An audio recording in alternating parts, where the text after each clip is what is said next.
নমস্कार বন্ধুগণ, আমি Chandan Kumar Saha, motivational speaker and health awareness trainer. আজকে আমি আপনাদের সাথে শেয়ার করতে যাচ্ছি বিজ্ঞানসম্মত ব্রিদিং প্রক্রিয়া অর্থাৎ শ্বাস নেওয়ার প্রক্রিয়া, যার উপর হাজার হাজার রিসার্চ হয়েছে। এই যে ব্রিদিং প্রক্রিয়া বা শ্বাস প্রক্রিয়া, তা আমাদের মানসিক স্বাস্থ্যের ক্ষেত্রে অনেক বেশি উপকার। এমন নয় যে এই প্রক্রিয়ার মাধ্যমে শুধু মন আর ইমোশনকে ঠিক করতে পারবেন, তার পাশাপাশি আপনার শরীরকেও অবশ্যই ঠিক করতে পারবেন বন্ধুগণ। এতে আমাদের শরীরের ডিটক্সিফিকেশন বা বিভিন্ন দূষিত বর্জ্য পদার্থ বের হয়ে যায়। আমাদের শরীরে যে টক্সিন রয়েছে এই প্রক্রিয়ার মাধ্যমে অটোমেটিক্যালি বাইরে বের হওয়া শুরু করে। এই প্রক্রিয়ায় অনেক উপকার পাবেন, যেমন বিপিকে সহজে নিয়ন্ত্রণ করতে পারে, টেনশন আর মানসিক চাপকে কন্ট্রোল করতে পারে, আমাদের আয়ু অনেক বেড়ে যায়, আমাদের এক মানসিক স্বচ্ছতা তৈরি হয় বন্ধুগণ, আমাদের সচেতনতা, আমাদের মনোযোগ আরও বেশি পরিষ্কার হয়, আমাদের ইমোশন ব্যালেন্স হয়ে যায় এবং অতিরিক্ত চিন্তা ধীরে ধীরে কমতে শুরু করে। এই প্রক্রিয়া আমাদের আধ্যাত্মিক কানেকশনকে প্রতিষ্ঠিত করে। এই প্রক্রিয়ার মাধ্যমে বন্ধুগণ শারীরিক প্রায় সব ধরনের সমস্যাই ঠিক হয়ে যায় অল্প কিছু দিনের মধ্যে। গভীর শ্বাস যা হচ্ছে সবথেকে বড় শক্তি, পাওয়ার, আমরা যাকে অবহেলা করি বা অনেক সময় বুঝতে পারি না। আর এই ভিডিওতে আমরা যে ডায়াফ্র্যাগমেটিক ব্রিদিং বা যৌগিক ব্রিদিং পদ্ধতির বিশেষ আলোচনা করব আজকে, যা আমাদের মনি ঋষিরা অনেক বছর আগে থেকেই ফলো করে গেছেন। এর জন্য একে যৌগিক ব্রিদিং পদ্ধতিও বলা হয়। আজ আলোচনা করতে চাইছি এই যৌগিক ব্রিদিং সিস্টেমকে, সেটি কি আর একে কিভাবে করতে হয়। বন্ধুগণ, সাধারণত আমাদের দুই ধরনের ব্রিদিং সিস্টেম হয়। প্রথমটিকে বলা হয় চেস্ট ব্রিদিং, দ্বিতীয়টিকে বলা হয় ডায়াফ্র্যাগমেটিক ব্রিদিং। চেস্ট ব্রিদিংয়ের মানে হলো আমাদের যে শ্বাস তা চেস্টের উপর থেকে শ্বাস নিয়ে বাইরে চলে যায়। আর এই প্রক্রিয়াটি 99.99% সময়ে আমাদের শ্বাস স্বাভাবিকভাবে চলে, সকলের ক্ষেত্রে একই সিস্টেম। কোনো কোনো সময় যখন আমরা খুব গভীর ঠান্ডা শ্বাস নেই, তখন সেই শ্বাস আমাদের পেটের মধ্য পর্যন্ত চলে যায়। এর অনুপাত কিন্তু খুবই কম। আর দ্বিতীয়টিকে বলা হয় ডায়াফ্র্যাগমেটিক ব্রিদিং। যদি আমরা শ্বাসকে গভীরভাবে নিতে পারি, তখন ডায়াফ্রামকে বাড়িয়ে শ্বাস নিচের দিকে চলে যায়, যেখানে রক্তের গ্রেভিটেশনকে প্রসারিত করার কারণে অনেক বেশি ফ্লো তৈরি করে এবং সে অক্সিজেন রক্তের সাথে মিশতে পারে। কিন্তু আপনি যখন এই মুহূর্তে যদি আপনার শ্বাসের উপর ধ্যান দেন, তাহলে দেখতে পারবেন প্রতি সেকেন্ডে আপনার শ্বাস হয়তো গলার ঠিক নিচ পর্যন্তই যাচ্ছে এবং বের হয়ে যাচ্ছে। শ্বাস আমাদের ফুসফুসে তো যাচ্ছে, কিন্তু এত কম পরিমাণে যাচ্ছে যা সঠিকভাবে ফুসফুসকে প্রসারিতই করতে পারে না। বিজ্ঞানের রিসার্চে প্রমাণ হয়েছে বন্ধুগণ যে মানুষের স্ট্রেস, ডিপ্রেশন, ক্রোধ, এই ধরনের মানসিক সমস্যা অনেক ধরনের শারীরিক রোগ তৈরি করে। যতটা শ্বাস আমাদের শরীরের প্রয়োজন বন্ধুগণ, অতটা আমরা তাকে দিতে পারি না। আজ আমরা এই বিষয়টিকে 3টি ধাপে বোঝানোর চেষ্টা করব। এই বিষয়টিকে বোঝার অনেক প্রয়োজন আছে। আর বন্ধুগণ, এই কথাগুলি যদি আপনারা মনোযোগ দিয়ে শোনেন আর আপনারা এই বিষয়টিকে বুঝতে পারেন, তাহলে ভিডিওতে লাইক করার কোনো প্রয়োজন নেই, শুধু এর প্র্যাকটিস করা শুরু করে দিন। সর্বভবন্তু সুখিন সর্বসন্তু নিরাময়া। এই বিশ্বের সবাই সুখী হোক, সবাই নিরোগী হোক, ইহাই আমার কামনা।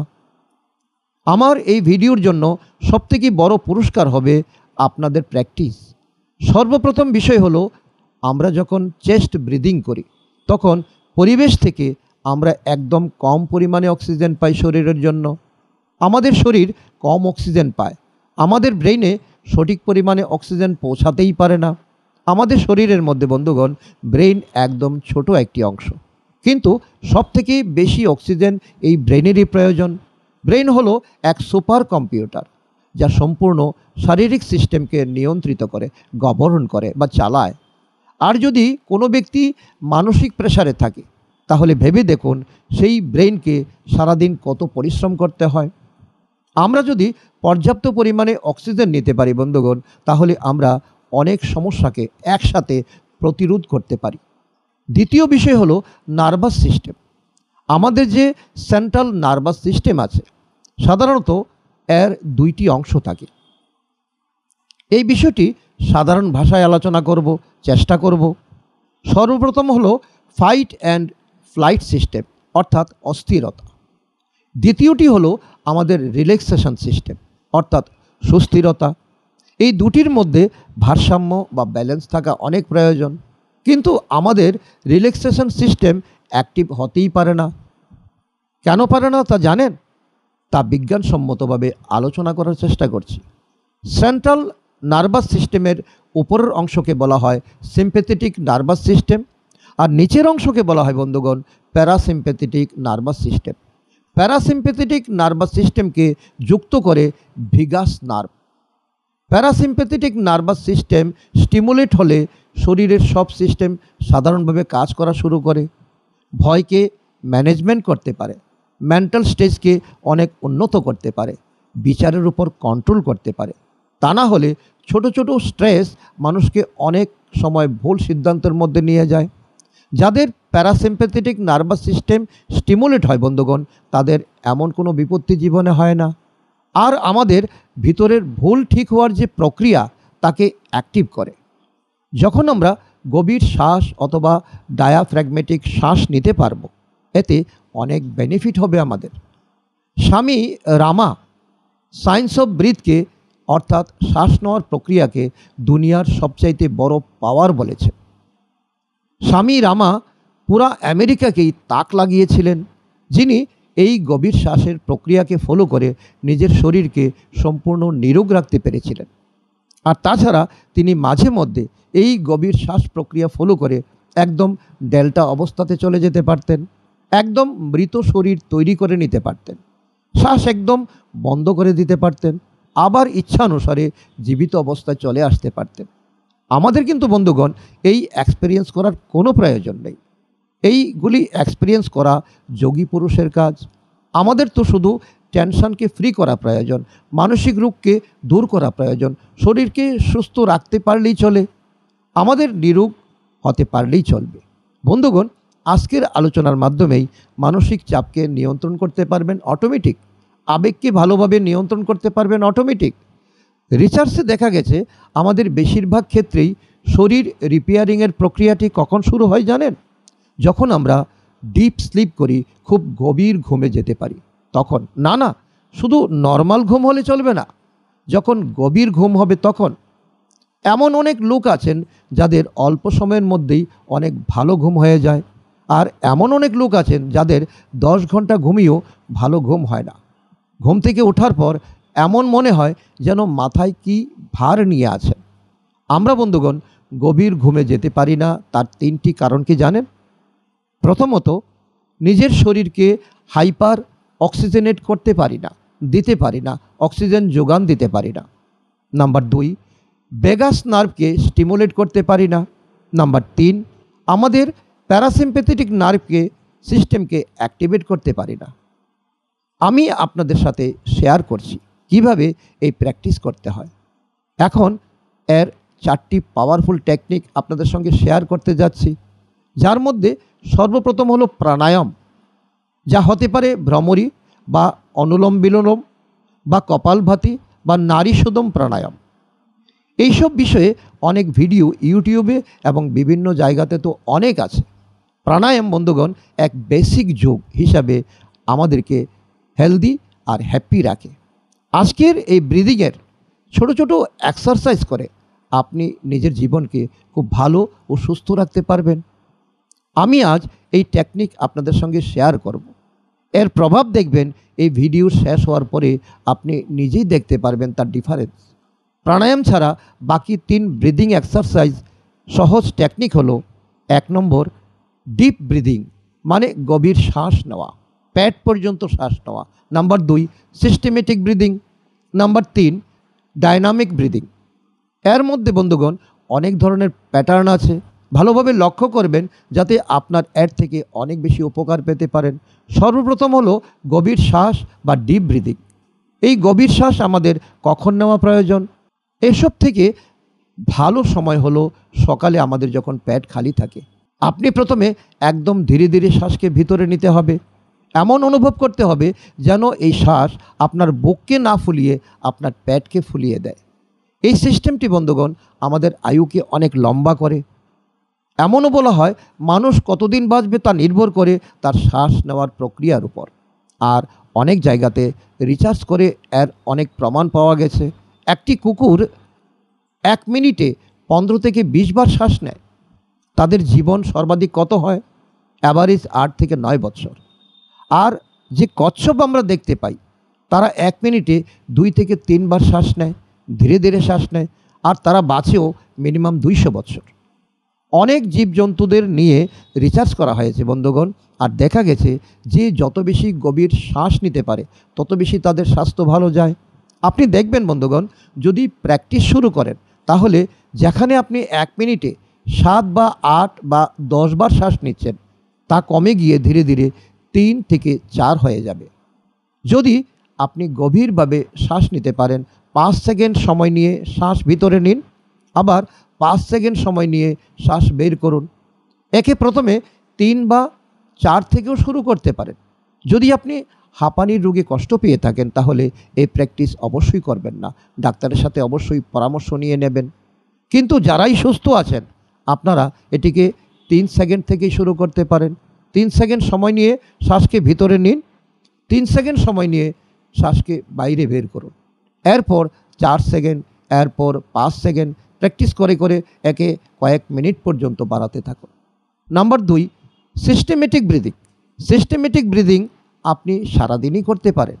গভীর শ্বাস তো আমাদের ডায়াফ্রেম পর্যন্ত যায়, কিন্তু সিস্টেমেটিক ব্রিদিং এর মধ্য দিয়ে বন্ধুগণ আপনার অনেক বেশি লম্বা শ্বাস নিতে হবে না। সেখানে আপনি লক্ষ্য রাখবেন, যদি 3 সেকেন্ড সময় নিয়ে শ্বাস আপনি ভিতরে নেন তাহলে তাহলে শ্বাস বের করতেও 3 সেকেন্ড সময়ই দরকার পড়বে।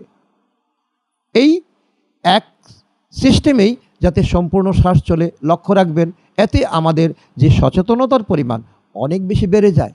এই অভ্যাস করলে দেখবেন আপনার বাইরের দিকে কোনো টেনশনই যাবে না। আমাদের বন্ধুগণ 24 ঘন্টা ব্রেন কাজ করে।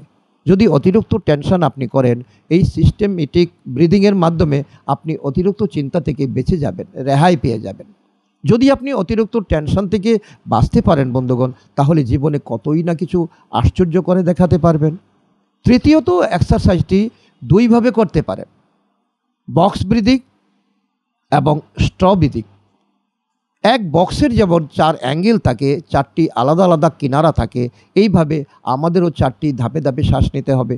আমাদের 3 সেকেন্ড সময় নিয়ে ধীরে ধীরে শ্বাস নিতে হবে এবং শ্বাস ধরে রাখতে হবে। 3 সেকেন্ড আবার শ্বাস ছাড়তে হবে 3 সেকেন্ড সময় নিয়ে, আর 3 সেকেন্ড আপনার শ্বাস না নিয়ে থাকতে হবে। এই প্রক্রিয়া বন্ধুগণ 7 বা 10 বার আপনি করতে হবে। এটি আপনার দিনে একবার, যখনই আপনি রিল্যাক্স মোডে থাকবেন তখনই 1 মিনিটের জন্য সময় বের করে আপনি এই প্রসেসটি করতে পারবেন। স্ট্র ব্রিদিং আপনার সাথে আমরা শেয়ার করতে যাচ্ছি। স্ট্র যাকে মানুষ পাইপও বলেন, যা দিয়ে আমরা যা কিছু তরল পদার্থ পান করি। যখন শ্বাস নেওয়ার প্রয়োজন পড়বে তখন 3 সেকেন্ড সময় নিয়ে আপনাকে শ্বাস ভিতরে নিতে হবে। এরপর আপনি ঠোঁটকে এমনভাবে তৈরি করে রাখুন বন্ধুগণ, যেন আপনার ঠোঁটে যেন এক স্ট্র লাগানো আছে, আর আপনাকে শ্বাস এমনভাবে ছাড়তে হবে যেন আপনি স্ট্র দিয়ে শ্বাস ছাড়ছেন। আর যতটা আপনি ঠোঁটকে ছোট করবেন ততটাই ভালো হবে। 3 সেকেন্ড সময় নিয়ে শ্বাসকে ভিতরে নিতে হবে আর 3 সেকেন্ড সময় নিয়ে বাইরে ছাড়তে হবে। ঠোঁটকে চিকন করে রাখুন। আর আপনি যখন এটি করতে পারবেন তখন আপনি দেখবেন আপনার এক অদ্ভুত আরাম মনে হবে। 3 মিনিটের মধ্যেই আপনার মানসিক চাপ অনেকটাই শেষ হয়ে যাবে, রিল্যাক্স পাবেন। এই সিস্টেমটি ফলো করার সময় আপনাকে 4টি বিষয়ের উপর ধ্যান দিতে হবে। সর্বপ্রথম হলো আপনার শ্বাস আপনার পেটের মধ্যে যাবে, শুধু ফুসফুসের মধ্যে যাতে না যায়। দ্বিতীয়ত, যে বিষয়টির উপর ধ্যান দিতে হবে বন্ধুগণ, তা হলো যখন স্ট্রয়ের মতো করে শ্বাস ছাড়বেন তখন একদম চিকনভাবে ছাড়বেন, ঠোঁট যাতে একদম চিকন থাকে। তখন দেখবেন অনেক সময় লাগবে শ্বাস ছাড়তে। এক সময় আসবে যখন আপনি বুঝতে পারবেন আপনার শ্বাস প্রায় শেষ হয়েই গেছে। এরপরও 1 সেকেন্ড সময় আপনি আরও বেশি ব্যয় করুন শ্বাসকে বাইরে ছাড়তে। এর ফলে কি হবে, শরীর থেকে সম্পূর্ণ কার্বন ডাই অক্সাইড একেবারে বের হয়ে যাবে। কিন্তু যারাই হাঁপানির রোগী বন্ধুগণ, আপনাদের এই এক্সারসাইজ করা মোটেই উচিত হবে না।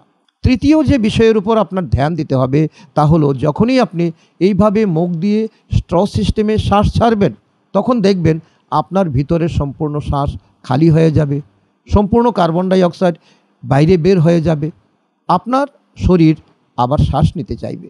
লক্ষ্য রাখতে হবে বন্ধুগণ, সঙ্গে সঙ্গেই হঠাৎ শ্বাস নেওয়া ঠিক হবে না। মনে রাখতে হবে, স্ট্র সিস্টেমে যখন শ্বাস ছাড়া হবে এবং 3 সেকেন্ড সময় নিয়ে শ্বাস ছাড়া হবে, ঠিক তেমনি সেম সময় নিয়ে ধীরে ধীরে শ্বাস নিতে হবে। আরাম আরাম করে শ্বাস নিতে হবে, কোনো তাড়াতাড়ি করতে যাবেন না। চতুর্থ যে বিষয়টির উপর আপনার ধ্যান দিতে হবে বন্ধুগণ, তা হলো এই প্রসেস করার সময় আপনার মুখে এক হালকা হাসি যেন থাকে, যাতে আপনার মন এই প্রসেসকে খুব জটিল চিন্তা না করে। আর আপনার মধ্যে এই যে পজিটিভ নিউরো ট্রান্সমিটার, তা শ্বাসের সাথে রিলিজ হয়ে আপনাকে এক চমৎকারী বেনিফিট দিতে থাকবে। আপনি ফিল করতে থাকবেন, গুড ফিলিং হবে। এটা এক দারুণ সায়েন্টিফিক প্রসেস বন্ধুগণ। অনেক জায়গাতে এই বিষয়ের উপর উল্লেখ করা হয়েছে। আমার আপনাদের কাছে একটি প্রার্থনা, আপনারা যতটা পারেন এই ব্রিদিং প্র্যাকটিস সঠিকভাবে করুন, আর নিজেকে বাঁচিয়ে রাখুন, আর নিজের স্বাস্থ্যকে সুন্দর ও টেনশন ফ্রি রাখুন। আপনারা দেশের সম্পদ। আশা করি এই ভিডিও আপনাদের বিশেষ ভালো লেগেছে, আর স্বাস্থ্য সম্বন্ধীয় অনেক বড় সমাধান আপনারা পেয়েছেন, একটা খুঁটি পেয়েছেন, আপনার ভিতরেই আছে। ভিডিও ভালো লাগলে বন্ধুগণ অনুগ্রহ করে একটি লাইক দেবেন, আর দূর দূরান্তে শেয়ার করে অনেকের কল্যাণ করবেন। এই চ্যানেলে নতুন হলে সাবস্ক্রাইব করে পাশে থাকবেন, নতুন নতুন ভিডিও প্রথমেই আপনার কাছে যাবে। আজকে এ পর্যন্তই, আবার দেখা হবে নতুন ভিডিওর সাথে। Be happy, B alive.